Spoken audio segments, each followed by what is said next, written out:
Hello and welcome to the Brainiac. My name is Himanshi. हम यहाँ discuss करते हैं the topmost current affairs of the day. आज की डेट है 8 जून। So let's get started. हम आज से जो है सभी क्वेश्चंस को सेक्शन वाइज देखेंगे। पहला हमारा सेक्शन है बैंकिंग एंड अवेयरनेस। तो इससे रिलेटेड पहला क्वेश्चन है which bank has started summer treats campaign. तो समर ट्रीट्स कैंपेन जो है ये स्टार्ट किया गया है बाय HDFC।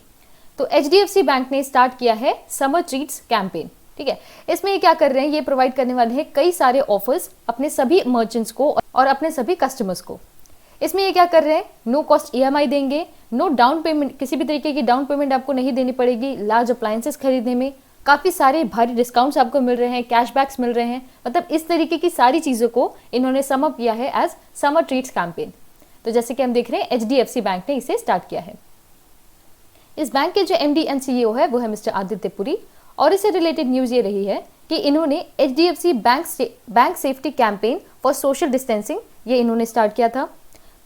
प्लस एक सॉन्ग भी रिलीज किया था जिसका नाम है हम हार नहीं मानेंगे, जिसके जो है लिरिक्स लिखे गए हैं प्रसून जोशी के द्वारा। Also people's bank of China, ये जो एक बैंक है, इन्होंने 0.01% स्टेक ले लिए थे HDFC में। तो हमने देखा about the summer treats campaign about the HDFC bank. अगला है पेमेंट डैश डेवलपमेंट फंड। तो PIDF जो है एक फंड बनाया गया है RBI के द्वारा। आपको यहाँ पे I का जो है वो फुल फॉर्म बताना है। इंफ्रास्ट्रक्चर, तो इंफ्रास्ट्रक्चर यानी कि पेमेंट इंफ्रास्ट्रक्चर डेवलपमेंट फंड, इस तरीके का एक जो फंड है वो बनाया गया है RBI के द्वारा। यहाँ पे आपसे ये क्वेश्चन पूछा जा सकता था कि PIDF एक फंड है, ये किसके द्वारा बनाया गया है, तो वो है RBI। कितने अमाउंट का बनाया गया है, तो वो है 500 करोड़ यानी कि 500 करोड़।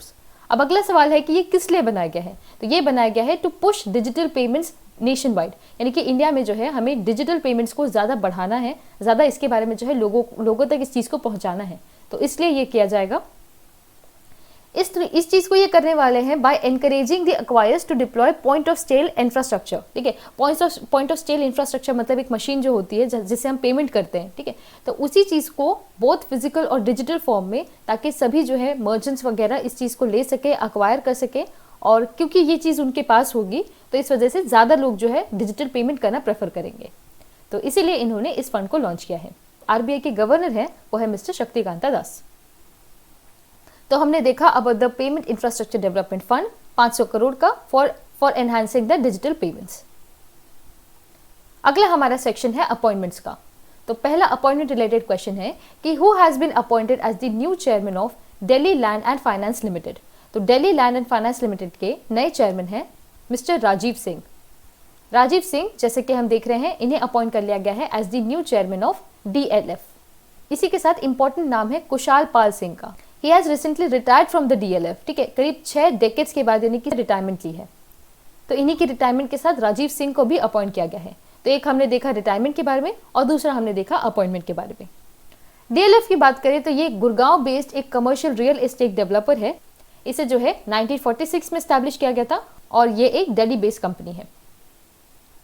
अगला सवाल है अबाउट ब्रजेंद्र नवनीत। तो Brajendra Navnit has been chosen as the ambassador and permanent representative of India to which organisation. तो permanent representative of India to WTO यानी कि वर्ल्ड ट्रेड ऑर्गेनाइजेशन।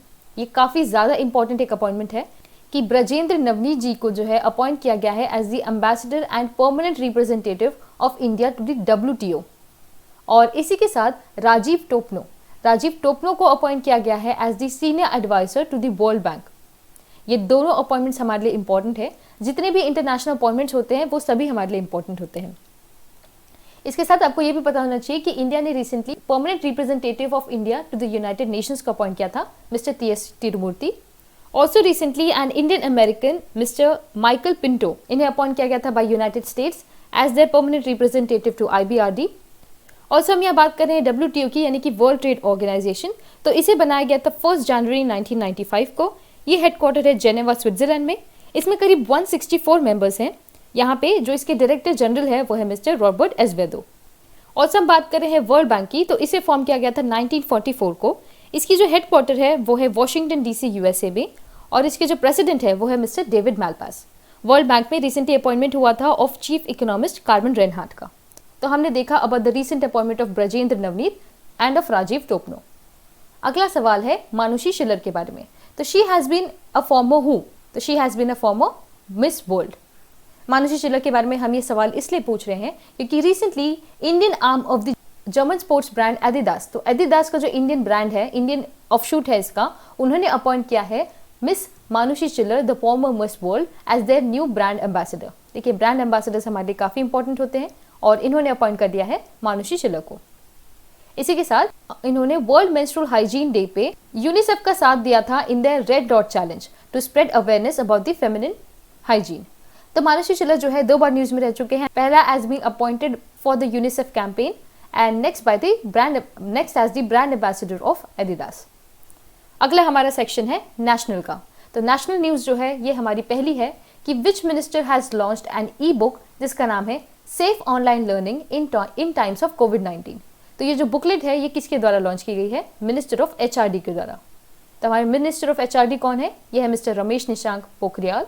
और जैसे कि हम देख रहे हैं एक ई बुकलेट लॉन्च की गई है जिसका नाम है safe online learning in the times of कोविड-19। हम देख रहे हैं कि इसे लॉन्च किया गया है इनके द्वारा, पर इसे जो है डेवलप किया गया है bye NCERT and by UNESCO. इस तरीके का जो एक सेफ लर्निंग चीज़ है इसे बनाया गया है ताकि सभी स्टूडेंट्स और सभी टीचर्स को अवेयर किया जा सके on how to stay safe online. तो ऑनलाइन जो है काफ़ी ज़्यादा इंटरेक्ट कर रहे हैं सभी टीचर्स और सभी स्टूडेंट्स, तो उनकी जो है सेफ्टी, ऑनलाइन सेफ्टी के लिए इस बुकलेट को लॉन्च किया गया है। ऐसा ही एक न्यूज़ हमने कुछ दिनों पहले देखा था कि एनसीईआरटी और मिनिस्ट्री ऑफ एचआरडी ने एक नया एकेडमिक कैलेंडर भी लॉन्च किया है। तो हमने देखा अबाउट दिस बुकलेट जो कि मिनिस्टर ऑफ एचआरडी ने लॉन्च किया है। अगला है कि when was the insolvency bankruptcy code launched. तो आईबीसी कोड जो है ये लॉन्च किया गया था 2016 में। अब आईबीसी कोड हमारा क्यों न्यूज़ में है? क्योंकि रिसेंटली हमारी गवर्नमेंट ने प्रोमलगेट किया है, इनिशिएट किया है एक ordinance to amend the IBC code. यहाँ पे जो है जितनी भी फ्रेश इंसॉल्वेंसी प्रोसीडिंग्स होने वाली हैं वो नहीं इनिशिएट होंगी फॉर डिफॉल्ट्स ड्यू टू कोविड-19। यानी कि 25 मार्च के बाद से जितनी भी डिफॉल्ट हुई है पेमेंट्स में, पेमेंट डिफॉल्ट जितनी भी हुई है, उनसे क्या होता है, अगर आप डिफॉल्ट कर देते हैं पेमेंट में तो आपके लिए जो है इंसॉल्वेंसी की प्रोसीडिंग की जाती है। तो उस चीज़ को जो है अब नहीं किया जाएगा, फ्रेश इंसॉल्वेंसी प्रोसीडिंग्स नहीं की जाएंगी। और यही अमेंडमेंट किया गया है इंसॉल्वेंसी बैंक्रप्सी कोड में। आईबीसी क्या है? ये एक तरीके का कोड है जो कि 2016 में इसे लॉन्च किया गया था to consolidate the existing framework by creating a single law for insolvency and bankruptcy. तो जो दिवालिया होता है, लोग ये यानी इंसॉल्वेंट हो जाते हैं, बैंक्रप्ट हो जाते हैं, तो उन चीज़ों को किस तरीके से डील करना है, उन सभी का जो एक कोड है उसे हम आईबीसी कोड कहते हैं। और ये एक तरीके का वन स्टॉप सोल्यूशन है फॉर रिजॉल्विंग ऑल द इंसॉल्वेंसीज। तो हमने इसी के अमेंडमेंट के बारे में अभी रिसेंट न्यूज़ देखी। अगला है कि किस मिनिस्टर ने लॉन्च किया है एक national awareness campaign on prevention of human and animal mortality on highways. तो ये जो अवेयरनेस कैंपेन है ये लॉन्च किया गया है by minister of road transport. हमारे मिनिस्टर ऑफ रोड ट्रांसपोर्ट कौन है? वो है मिस्टर नितिन गडकरी। इन्होंने एक जो है नेशनल अवेयरनेस कैंपेन लॉन्च किया है। देखिए, जितने भी हाईवेज होते हैं काफ़ी ज़्यादा जो है वो या तो आपके फॉरेस्ट के अक्रॉस होंगे, सेंचुरीज के, वाइल्ड लाइफ सेंचुरीज, इन सभी के आसपास ही होते हैं, नेशनल पार्क्स के आसपास होते हैं। तो इस वजह से क्या होता है, वो वहाँ पे ट्रैवल कर रहे होते हैं और फास्ट कमिंग गाड़ियाँ जो होती है उनकी वजह से वो हिट कर जाती हैं और और भी बहुत सारे रीजंस होते हैं जिस वजह से उनकी डेथ हो जाती है। और ऐसी ही काफ़ी सारी डेथ्स ह्यूमंस की भी देखने मिलती है हमें हाईवेज में। तो इन दोनों चीज़ों को रोकने के लिए, human as well as animal, इन दोनों के अवेयरनेस के लिए मिस्टर नितिन गडकरी ने इस कैंपेन को लॉन्च किया है। और अगला हमारा क्वेश्चन है कि किस आईआईटी ने अभी डेवलप किया है एक लो कॉस्ट वेंटिलेटर। तो ये जो लो कॉस्ट वेंटिलेटर है वो डेवलप किया गया है बाय आईआईटी हैदराबाद। तो जैसे कि हम देख रहे हैं आईआईटी हैदराबाद यानी Indian institute of technology Hyderabad ने डेवलप किया है एक जीवन लाइट वेंटिलेटर। आपसे सवाल पूछा जा सकता था कि जीवन लाइट क्या है? तो ये एक वेंटिलेटर है जो कि बनाया गया है बाय एरोबायोसिस इनोवेशंस, जो कि एक स्टार्टअप है और ये भी आता है अंडर आईआईटी हैदराबाद। ये जो वेंटिलेटर है इसे ऑपरेट किया जा सकता है वाया एन ऐप, यानी कि ऐप के थ्रू इसे ऑपरेट किया जा सकता है जिससे पेशेंट से रिलेटेड जितने भी रिकॉर्ड्स हैं वो आसानी से डॉक्टर तक पहुंच सकते हैं। हम यहाँ बात कर रहे हैं वेंटिलेटर्स की, तो नासा ने एक वेंटिलेटर रिसेंटली लॉन्च किया था जिसका नाम है वाइटल, और इंडियन रेलवेज ने भी एक वेंटिलेटर लॉन्च किया था जिसका नाम है जीवन। तो जीवन बाय इंडियन रेलवेज एंड जीवन लाइट बाय आईआईटी हैदराबाद। और सो आईआईटी की बात हो रही है तो आईआईटी गुवाहाटी ने एक फ्लाइजी ऐप रिसेंटली लॉन्च किया था। अगला क्वेश्चन है कि किस इंस्टीट्यूट ने डेवलप किया है इंडिजिनस नासोफेरेंजियल स्वॉब। तो ये जो स्वॉब है ये किसके द्वारा बनाया जा रहा है? National chemical lab. ये काफ़ी इंपॉर्टेंट जो है, एक काफ़ी इंपॉर्टेंट ऑर्गेनाइजेशन है, इंस्टीट्यूट है हमारे लिए, नेशनल केमिकल लेबोरेटरी, जो कि पुणे बेस्ड है। यहाँ से भी आपसे सवाल पूछा जा सकता था कि नेशनल केमिकल लेबोरेटरी जो है कहाँ सिचुएटेड है, तो वो पुणे है। ये न्यूज़ में इसलिए रही है क्योंकि इन्होंने इंडिया में ही डेवलप कर लिया है नासोफेरेंजियल स्वॉब। स्वॉब्स तो आप सभी जानते होंगे कि जितने भी हम पेशेंट्स होते हैं कोरोना वायरस के पेशेंट या फिर जो भी सस्पेक्टेड केसेस होते हैं उनके स्वॉब्स के थ्रू चेकिंग होती है थ्रोट वगैरह की, उसके लिए जो है स्वॉब्स की ज़रूरत होती है। तो ऐसे ही स्वॉब्स जो कि काफ़ी सेफ हैं, जो कि मेडिकली एडवांस्ड हैं, जो कि काफ़ी ज़्यादा क्वालिटी में अच्छे हैं, प्लास्टिक इसका अच्छा है, डायमेंशन, स्टेरिलाइजेशन सब चीज़ अच्छी है। तो इस तरीके का एक नासोफेरेंजियल स्वॉब जो है वो बनाया गया है बाय नेशनल केमिकल लेबोरेटरी। तो हम देख रहे हैं एनसीएल के बारे में। एनसीएल जो है एक्चुअली एक लैब है जो कि आती है हमारी सीएसआईआर के अंदर। अब हम एनसीएल की बात कर रहे हैं तो रिसेंट न्यूज़ इससे रही है कि इन्होंने डिजिटल आईआर थर्मोमीटर रिसेंटली बनाया था और एक ऑक्सीजन एनरिचमेंट यूनिट भी बनाया था। किसने? एनसीएल ने, जो कि पुणे बेसिक इंस्टीट्यूट है। ऑल्सो यहाँ की एक सीनियर साइंटिस्ट है जिनका नाम है साख्या सिंघा सेन। तो इन्हें जो है अवार्ड किया गया था Merck young scientist award 2019 for doing remarkable work in chemical sciences. तो ये जो सीनियर साइंटिस्ट है ये भी एनसीएल की है। तो हमने देखा about this nasopharyngeal swab and about the recent news related to national chemical laboratory. अगला नेशनल न्यूज है हमारा फ्रॉम अ टास्क फोर्स जिसे सेटअप किया गया है, जिसकी हेड होने वाली है जया जेटली। आपको बताना है कि ये जो टास्क फोर्स है ये किस मिनिस्ट्री के अंदर आती है। तो ये आती है under ministry of women and child development. हम क्या देख रहे हैं? हम देख रहे हैं अबाउट टास्क फोर्स। ये जो टास्क फोर्स है ये बात करने वाली है, एग्जामिन करने वाली है issues like motherhood, lowering maternal mortality rate and improvement in nutritional levels. तो जो हमारा मातृत्व मृत्यु दर है वो काफ़ी ज़्यादा जो है नीचे है, अभी का जो न्यूट्रिशनल लेवल भी काफ़ी ज़्यादा कम होता है हमारी मदर्स का, एक्सपेक्टेड मदर्स का। तो उन सभी चीज़ों के ऐसे सभी इश्यूज को जो है एग्जामिन करने के लिए जया जेटली जी को इस टास्क फोर्स का हेड बनाया गया है, जो कि सेटअप होने वाली है ministry of women and child development ministry के अंदर। अगला है अबाउट अटल इनोवेशन मिशन। तो Atal innovation mission along with which organisation have come together to promote culture of innovation and entrepreneurship. तो इस चीज़ को, इनोवेशन और एंटरप्रेन्योरशिप को बढ़ाने के लिए अटल इनोवेशन ने CSIR, ये काफ़ी इंपॉर्टेंट न्यूज़ है, जैसे कि हम देख रहे हैं council for scientific and industrial research यानी कि CSIR along with Atal innovation mission, ताकि ये डेवलप कर सके एक culture of innovation and entrepreneurship in India. तो ये कैसे करेंगे? जितने भी हमारी micro small and medium enterprises हैं उनमें ये कोलैब करने वाले हैं with arise initiative of Atal innovation, और इसके साथ ये कोऑपरेट करेंगे अटल टिंकरिंग लैब और जिज्ञासा के साथ। अटल टिंकरिंग लैब्स क्या है? ये हमारे स्कूल्स में जितने भी हमारे स्टूडेंट्स हैं उनके अंदर इनोवेशन लाने के लिए ये लैब्स बनाए गए हैं। और जिज्ञासा क्या है? स्टूडेंट साइंटिस्ट कनेक्ट प्रोग्राम है। तो इन सभी चीज़ों के साथ काम करके जो है CSIR और अटल इनोवेशन मिशन जो है एक तरीके का culture of innovation and entrepreneurship लाएंगे हमारे इंडिया में। CSIR की बात कर रहे हैं तो ये काउंसिल फॉर साइंटिफिक रिसर्च है, जिसे डेवलप किया गया था 1942 में, और इसके चेयरमैन है मिस्टर शेखर मांडे। अगला हमारा क्वेश्चन है, काफ़ी इंपॉर्टेंट ये क्वेश्चन है कि Aryabhatta research institute of observational sciences जो है ये कहाँ हेडक्वार्टर्ड है। तो ये जो इंस्टीट्यूट है ये हेडक्वार्टर्ड है नैनीताल में। ये जो रिसर्च इंस्टीट्यूट है ये हमारा न्यूज़ में इसलिए रहा है क्योंकि इसरो ने अलॉन्ग विथ एरीज यानी कि ये जो रिसर्च इंस्टीट्यूट है इसके साथ एक MOU साइन किया है। किस लिए? ताकि ये काम कर सके in the field of astrophysics and space situation awareness. देखिए, जितना हमारा अर्थ है इसके आसपास हमारी सैटेलाइट्स होती हैं, ओके। तो सैटेलाइट्स जो है पूरी तरीके से रोम कर रही होती है, पर काफ़ी सारे ऐसी भी चीज़ें, काफ़ी सारा ऐसा भी सामान है जिसे जो है हम स्पेस डेब्री कहते हैं, यानी कि स्पेस का कचरा। तो ये जो कचरा है वो कभी भी आके हमारी सैटेलाइट्स को नुकसान पहुंचा सकता है। तो इस तरीके के जो है नुकसान से बचने के लिए इसरो ने एरीज के साथ जो है कोलैब किया है, एक MOU साइन किया है। हम बात कर रहे हैं इसरो की, तो ये क्या है? हम सभी को पता है ये हमारी इंडिया की एक स्पेस एजेंसी है जो कि आती है गवर्नमेंट ऑफ इंडिया के अंदर। इसका हेडक्वार्टर है बेंगलुरु में। इसे एस्टैब्लिश किया गया था 1969 में और इसके चेयरमैन है mister K Sivan। Aryabhatta research institute of observational sciences की बात करें तो ये एक लीडिंग रिसर्च इंस्टीट्यूट है नैनीताल उत्तराखंड की, और ये काम करती है in astronomy, astrophysics and atmospheric sciences, जिसे एस्टैब्लिश किया गया था 1954 में। तो हमने देखा an MOU between ISRO and ARIES. अगला हमारा सेक्शन है स्पोर्ट्स का। तो देखते हैं स्पोर्ट्स से रिलेटेड क्वेश्चन क्या है। पहला है कि एशियन फुटबॉल चैंपियनशिप जो है ये कब होने वाली है? Answer is 2022।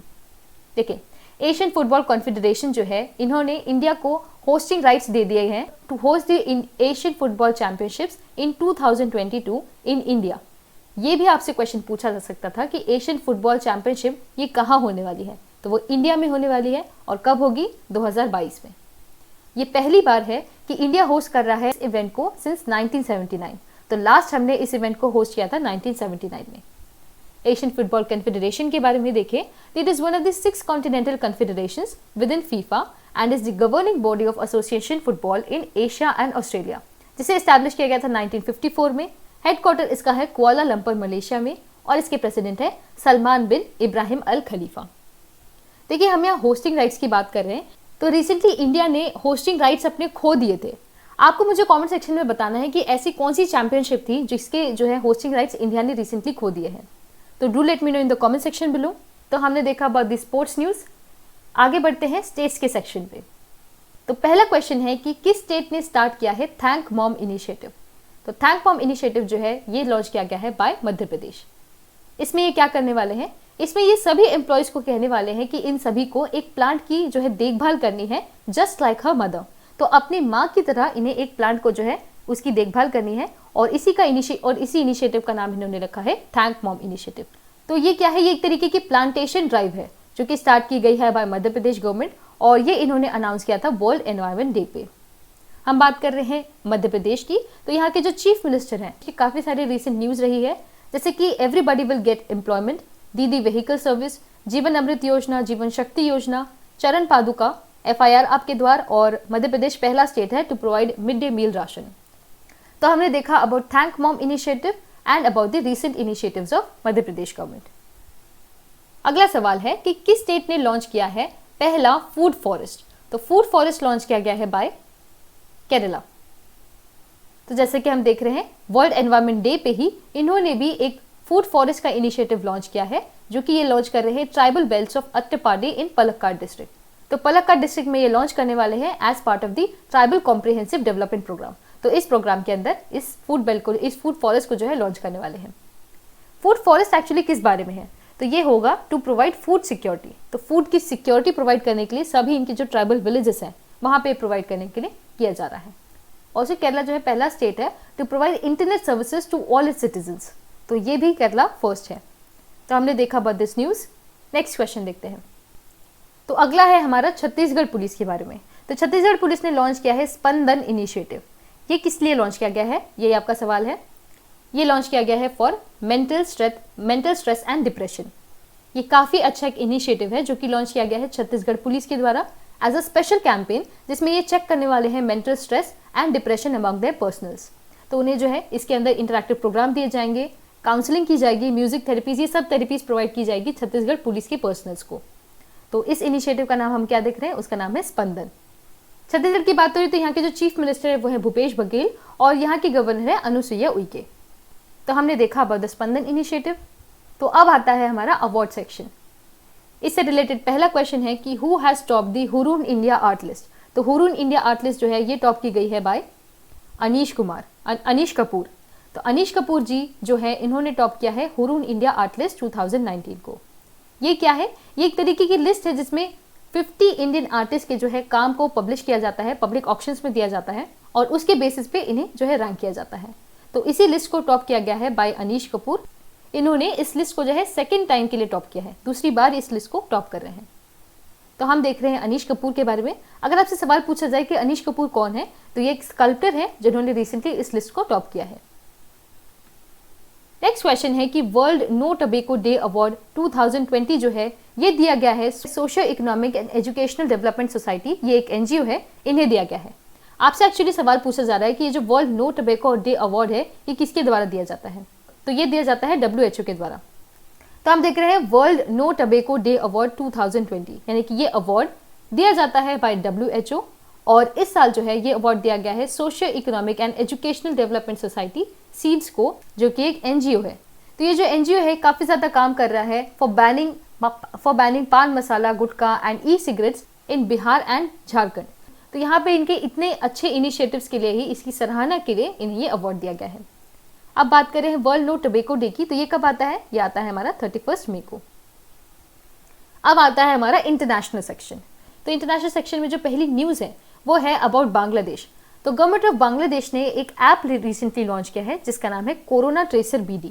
ठीक है, तो ये जो कोरोना ट्रेसर BD है ये यूटिलाइज करता है Bluetooth signals to trace a corona infected person near by.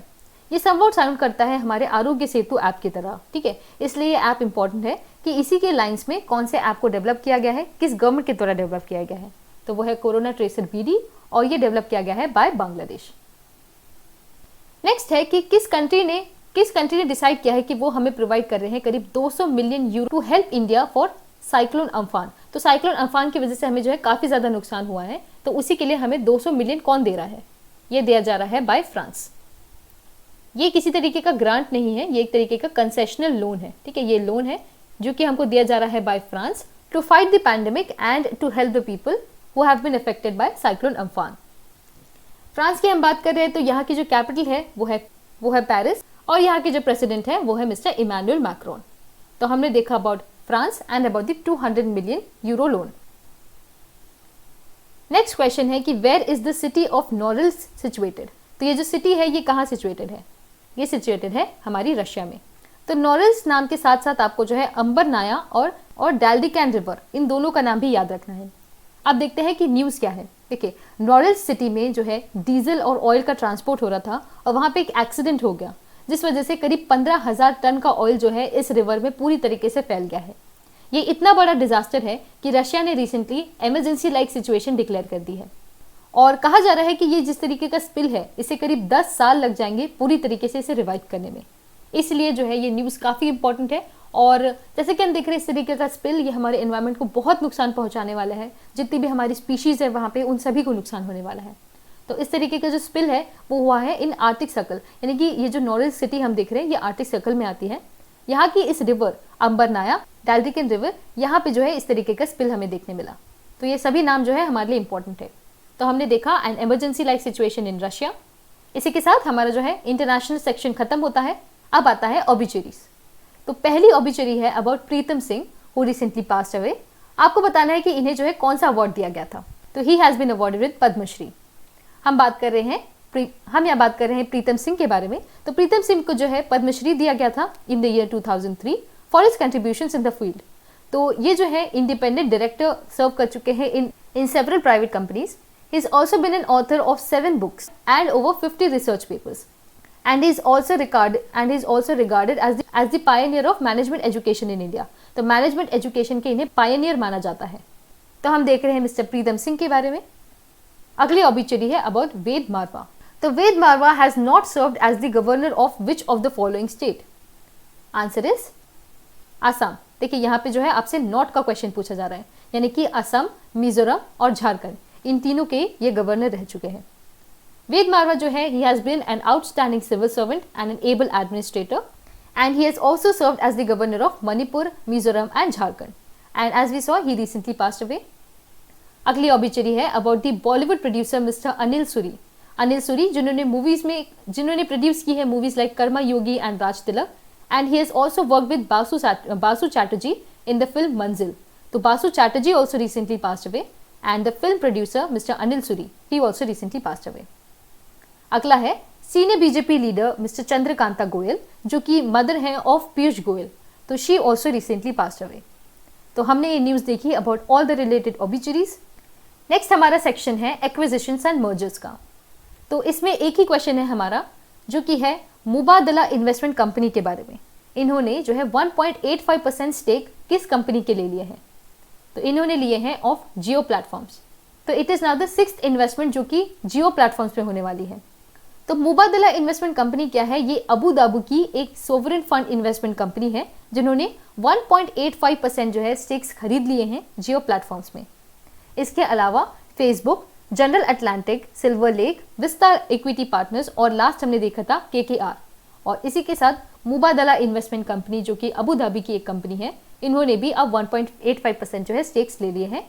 Jio platforms जो है एक ऑफशूट कंपनी है ऑफ द रिलायंस इंडस्ट्रीज और रिलायंस इंडस्ट्रीज के जो MD चेयरमैन है वो है मिस्टर मुकेश अंबानी और ये जो इन्वेस्टमेंट कंपनी है इसके MD है मिस्टर खल्दून अल मुबारक। अब लास्ट हमारा सेक्शन है इंपॉर्टेंट डेज का। तो इसका पहला क्वेश्चन है वर्ल्ड फूड सेफ्टी डे। तो वर्ल्ड फूड सेफ्टी डे तो ये आता है ऑन 7 जून। तो वर्ल्ड फूड सेफ्टी डे जो आता है ये 7 जून को आता है। 1 जून को जो है वर्ल्ड मिल्क डे मनाया जाता है। 3 जून को हम वर्ल्ड बाइसिकल डे मनाते हैं। 7 जून को हम वर्ल्ड फूड सेफ्टी डे मनाते हैं जिसकी इस साल की थीम है फूड सेफ्टी एवरीवन्स बिजनेस। 6 जून को हम मनाते हैं United Nations Russian language day. United Nations Russian language day on 6 जून। तो ये जो दिन है ये एस्टैब्लिश किया गया था बाय यूनेस्को और ये सेलिब्रेट किया जा रहा है सिंस 2010, यानी कि 2010 से इसे मनाया जा रहा है। हम बात कर रहे हैं यूनाइटेड नेशंस की लैंग्वेज के बारे में। तो यूनाइटेड नेशंस में 6 लैंग्वेजेस होती हैं। रशियन के अलावा चाइनीज, अरेबिक, इंग्लिश, फ्रेंच और स्पेनिश, ये सभी लैंग्वेजेस जो है यूनाइटेड नेशंस में बोली जाती है। तो बाकी सभी लैंग्वेजेस का जो दिन है वो भी यहाँ पे दिया गया है। तो हमने देखा 6 जून पे हम मनाते हैं United Nations Russian language day. तो इसी के साथ हमारा जो आज का सेशन है वो यही खत्म होता है। आज का आपका सवाल यह है कि आपको मुझे बताना है इंडिया ने रिसेंटली कौन से गेम्स के जो है होस्टिंग राइट्स खो दिए थे, लूज कर दिए थे। तो do let me know in the comment section below. Also, I really hope you enjoyed today's session, and if you did, please don't forget to give it a like, share and subscribe, and now I shall see you in the next one.